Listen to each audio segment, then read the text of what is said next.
Good afternoon. Welcome to Kenya News Update today. I'm your host, and we're bringing you a special 12-minute deep dive into a moment of profound historical significance. Thousands gathered in Chicago, including three former U.S. presidents, to pay tribute to a giant of the civil rights movement, Reverend Jesse Jackson Sr. But this was more than a memorial service.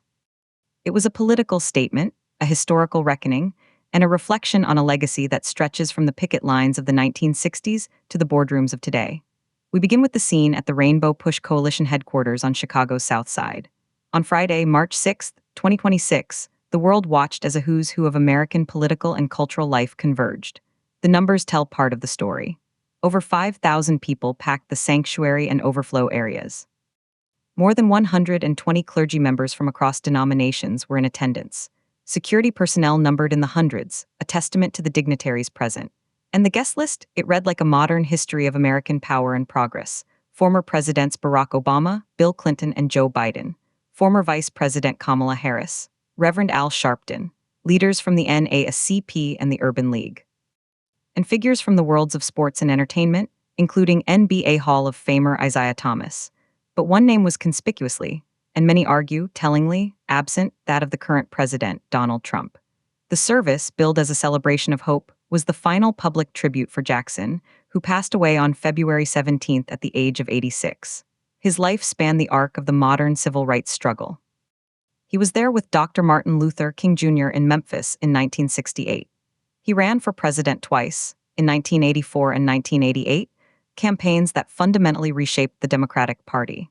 And through his Rainbow Push Coalition, he became a relentless advocate for economic justice, negotiating corporate agreements that directed billions of dollars in contracts and opportunities toward minority communities. Let's visualize the scale of his presidential campaigns, which broke barriers for a generation. In 1984, Reverend Jackson secured 3.5 million votes in the Democratic primaries. By 1988, that number had surged to 7 million. He won 11 primaries and caucuses that year, including critical victories in Michigan and South Carolina. Perhaps most importantly, his campaigns registered over 2 million new voters, dramatically expanding the electorate.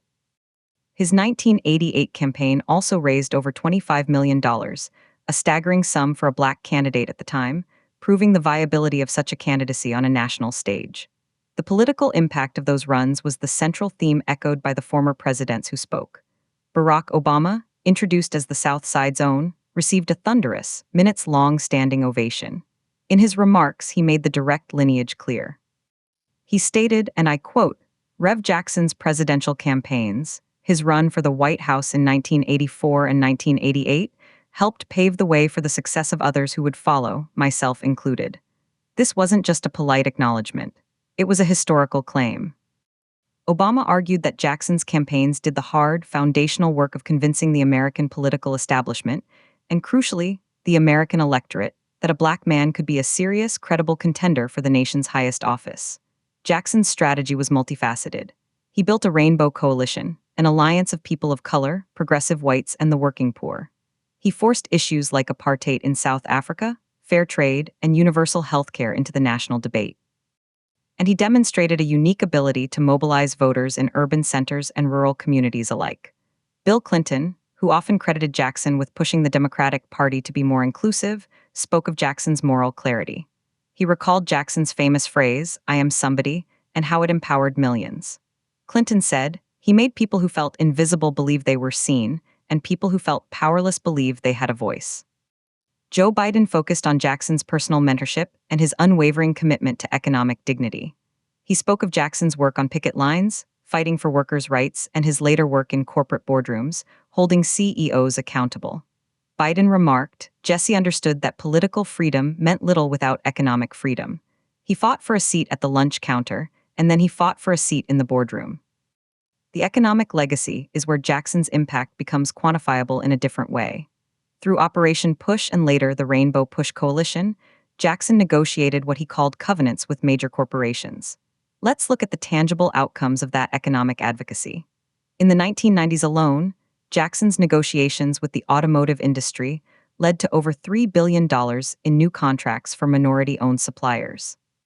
His work with the telecommunications sector in the early 2000s resulted in commitments for 15,000 new jobs in underserved communities. A landmark 2005 agreement with a major beverage company funneled $120 million into minority-owned bottling plants and distributorships. These weren't just symbolic gestures, they were binding agreements that transferred wealth and created generational opportunities. The service also highlighted Jackson's global reach. Tributes came in from world leaders, including Kenya's President William Ruto, who acknowledged Jackson's early and vocal opposition to apartheid and his advocacy for debt relief for African nations. This international dimension reminds us that Jackson's vision was never confined by American borders. He saw the struggle for civil rights as intrinsically linked to the struggle for human rights worldwide. Now, let's address the elephant in the room, or rather, the one not in the room, the absence of President Donald Trump. No official representative from the Trump White House attended the service. This omission did not go unnoticed and has sparked significant commentary. For some, it was a stark visual representation of the current political divide. Jackson, a lifelong Democrat and a symbol of a certain kind of activist liberalism, stood in contrast to the Trump political brand.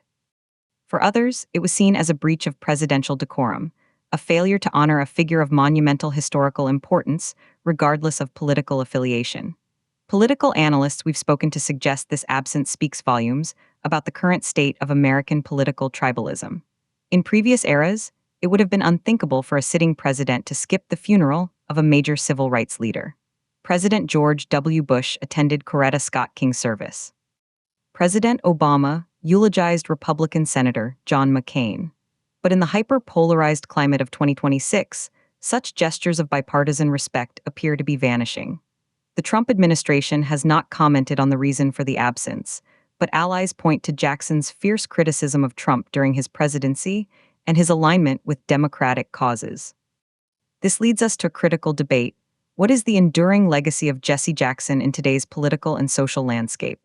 On one hand, his model of activism, confrontational, media-savvy, and focused on both political and economic power, feels incredibly relevant. The movements of the last decade, from Black Lives Matter to economic justice campaigns, operate in a space he helped define.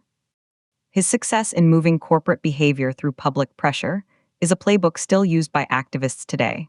However, critics, including some from younger generations of activists, argue that Jackson's approach became too institutionalized, too focused on gaining a seat at existing tables rather than overturning the tables themselves.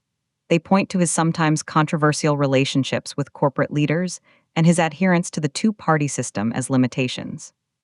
Furthermore, his legacy has been complicated by personal controversies in later years.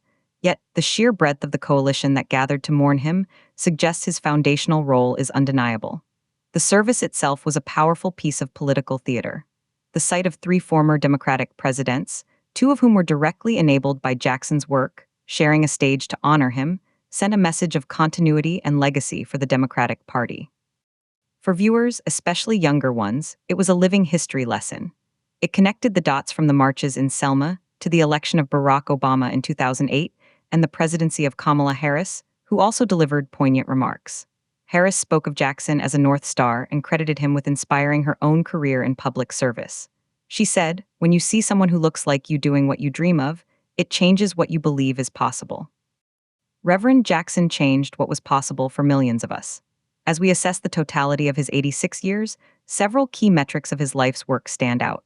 He was arrested over 40 times in non-violent protests. He negotiated over 50 major corporate covenants. He mediated international conflicts, including securing the release of hostages in Syria and Iraq. He mentored thousands of young leaders through his Push Excel scholarship program. And perhaps most subjectively, but most importantly, he shifted the Overton window, the range of ideas tolerated in public discourse, on race, poverty, and justice in America. In conclusion, the tribute in Chicago was more than a farewell. It was a calibration of history. It reaffirmed Jesse Jackson Sr.'s position as a pivotal bridge figure in American life, a bridge from the civil rights era to the modern political age, a bridge from protest to policy, and a bridge from the streets to the suites. His absence now leaves a void, but as the speeches made clear, the architecture he helped build remains. The ongoing challenge for the movements he inspired is to build upon that architecture for a new century, addressing persistent inequalities with the same relentless energy he embodied.